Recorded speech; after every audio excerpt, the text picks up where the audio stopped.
तो बच्चों आज हम पढ़ने वाले हैं चैप्टर 2। कल हमने चैप्टर 1 कंप्लीट कर दिया था, linear equation in one variable. तो सबसे पहले इसका थोड़ा सा इंट्रो मैं कम टाइम में बता देता हूँ, इसके बाद हम एक्सरसाइज करेंगे। तो इसका नाम जैसे है linear equation in one variable. तो इसमें क्या होता है, पहले आपका लीनियर एक्सप्रेशन होगा, जो एक्सप्रेशन के बाद फिर आप उससे एक्सप्रेशन के बाद आप इक्वेशन बना सकते हो। फिर इसके बाद हम इसमें समझेंगे कि वेरिएबल क्या होता है, वन वेरिएबल क्या होता है। तो ये सब हम इंट्रो पार्ट में देखेंगे। तो सबसे पहले हम समझते हैं अलजेब्रिक एक्सप्रेशन होता क्या है। जो भी कोई नंबर उसमें अगर वेरिएबल आ रहा है, जैसे X Y Z A B C D, ये सारे आपके क्या हैं, अलजेब्रिक एक्सप्रेशन है। जैसे 5x हो गया, 2x-3 हो गया, मैं 6y ले लेता हूँ, 2y+1 ले लेता हूँ। तो ये सारे आपके एक्सप्रेशन हो गए। इसके बाद लीनियर एक्सप्रेशन की बात करते हैं। तो आप जब बड़े क्लास में जाओगे 9th या 10th में, तो वहाँ पे क्वाड्रेटिक इक्वेशन भी आ सकता है, क्यूबिक इक्वेशन भी आ सकता है। पर यहाँ पे क्लास 8 में खाली लीनियर एक्सप्रेशन है। तो लीनियर का मतलब होता है वेरिएबल पे पावर उसकी हाईएस्ट कितनी होनी चाहिए, 1 होनी चाहिए। जैसे यहाँ पे वेरिएबल हमारे पास x है, तो यहाँ पे y है, तो इस पे पावर हमेशा 1 है, तो 1 तो हम लिखेंगे नहीं क्योंकि ज़रूरत नहीं है। x तो एक ही है, तो ये क्या हो जाएगा, x पे पावर 1 मतलब x होता है।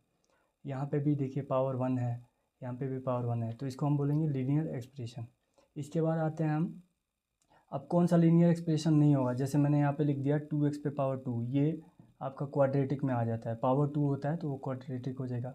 पावर अगर 3 होगी तो वो क्यूबिक होगा, तो वो लीनियर एक्सप्रेशन में ये नहीं आएगा। ये क्वाड्रेटिक हो जाएगा, ये क्यूबिक। पर ये बड़े क्लासों के लिए, आपके लिए नहीं है। मैंने समझाने के लिए यहाँ पे बता दिया। ये आपके इंट्रो पार्ट में बुक में है, तो मैं वहीं से समझा रहा हूँ। इसके बाद आपका लीनियर इक्वेशन। इक्वेशन मतलब जब भी दो साइड में इक्वल इक्वल टू का साइन आ जाता है, तो उसमें एक साइड हो जाती है LHS, लेफ्ट हैंड साइड, ये आपके लेफ्ट में है, ये हो जाती है राइट हैंड साइड। तो इसको हम क्या क्या बोलेंगे, जैसे ये हमारा एक्स वेरिएबल हो गया, इसको इक्वेलिटी बोलते हैं, ये आपका इक्वेशन हो गया। तो ये हमारा इक्वेशन, ये हमारा एक्सप्रेशन। इक्वेशन और एक्सप्रेशन में क्या फ़र्क है कि इक्वेशन में आपका इक्वल टू का साइन आ जाता है, इसमें आप देखिए सिंगल सिंगल कॉमा करके मैंने दिया है, यहाँ पे इक्वल टू का साइन नहीं है। तो इससे हम ये समझ सकते हैं। बाकी हम एक्सरसाइज करते हैं, एक्सरसाइज 2.1, इसमें कुछ क्वेश्चन है वो मैं आपको करा देता हूँ।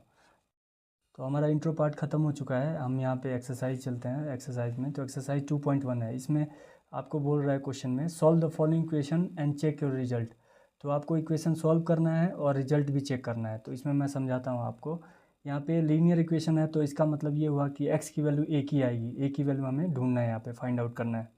तो मैं यहाँ पे क्या करूँगा, इस क्वेश्चन में x को जो है वो x की साइड लेके आऊँगा, क्योंकि वेरिएबल है तो वेरिएबल से वेरिएबल माइनस या प्लस होगा।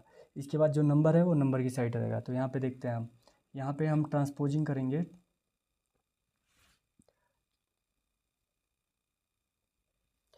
टू एक्स टू LHS, ये आपका लेफ्ट हैंड साइड है, ये आपका राइट हैंड साइड है, ये आपको समझना है। तो ये आपका राइट हैंड साइड हो गया। तो मैंने 2x को क्या किया, इस साइड में लेके आ रहा हूँ। तो ये इसके सामने क्या है, +2x है। +2x का मतलब जब इक्वल टू के इधर आएगा तो ये -2x हो जाएगा। यहाँ पे +18 बचा है, तो हम 18 ही लिख देते हैं, प्लस लिखना ज़रूरी नहीं है। यहाँ पे x हो गया, x की वैल्यू आ गई 18 हमारे पास। अब जो वैल्यू आई है उसको इस इक्वेशन में रखेंगे हम। तो दोनों साइड हमारा इक्वल आना चाहिए, तब हमारा रिजल्ट करेक्ट है। हम दूसरा ये भी कर सकते हैं कि अब ज़रूरी नहीं है कि यही इक्वेशन हमें रखना है, हम ये भी इक्वेशन रखेंगे तो भी यहाँ पे वैल्यू सेम ही आएगी। यहाँ पे भी x की वैल्यू पुट करने पे सेम ही आएगी वैल्यू। तो यहाँ पे मैं आपको समझा देता हूँ। तो यहाँ पे हम लिख सकते हैं चेकिंग रिजल्ट। तो इक्वेशन है हमारा 3x = 2x + 18। तो ये LHS हो गया हमारा, ये RHS। यहाँ पे x जहाँ जहाँ पे है वहाँ पे 18 पुट करना है हमें। तो 3 बीच में कुछ नहीं होता है, तो इंटू का साइन होता है, 3 × 18 = 2 इंटू, यहाँ भी x है तो 18 + 18, तो यहाँ पे कितना हो गया 54।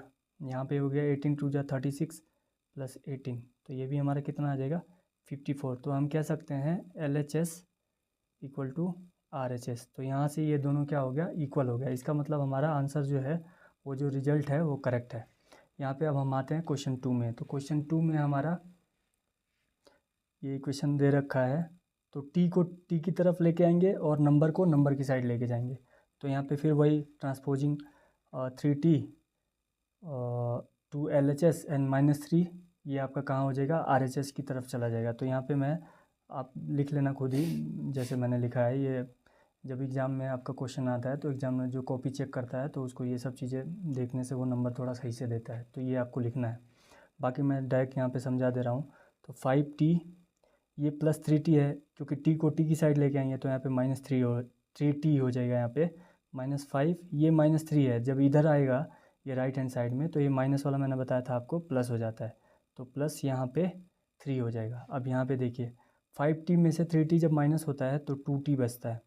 यहाँ पे फिर आपको समझना है कि ये माइनस की वैल्यू है, ये प्लस की वैल्यू है, तो ये माइनस बड़ा है वैल्यू, तो 5 में से 3 जब साइन दोनों अलग अलग रहता है तो माइनस हो जाता है बड़े वाले नंबर से छोटा वाला नंबर। तो 5 में से 3 माइनस होगा तो 2 बचेगा। अब जो बड़ा वाला नंबर है उसका साइन लग जाता है आगे, तो यहाँ पे हो जाएगा -2। तो t की वैल्यू क्या आ जाएगी -2।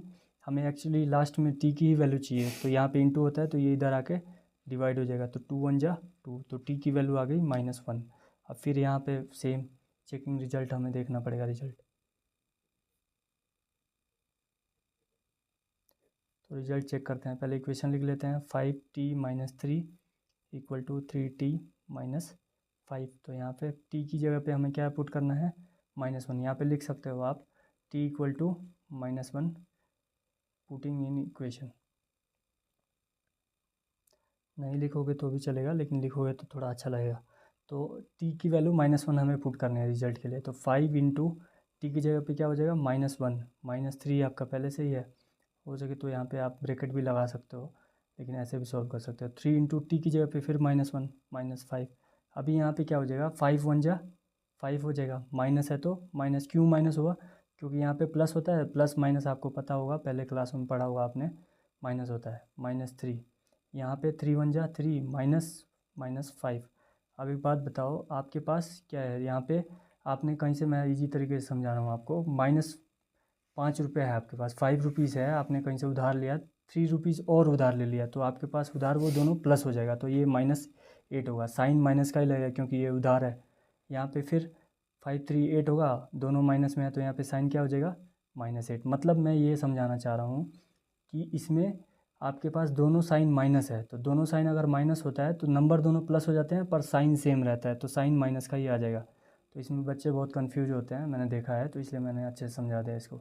आई होप समझ में आया होगा। वीडियो लंबी हो जाएगी हमारी, इसलिए मैं ये 2 क्वेश्चन ही करा के यहाँ पे बस अपना वीडियो रोकता हूँ। बाकी हम नेक्स्ट वीडियो में करेंगे जो भी क्वेश्चन है।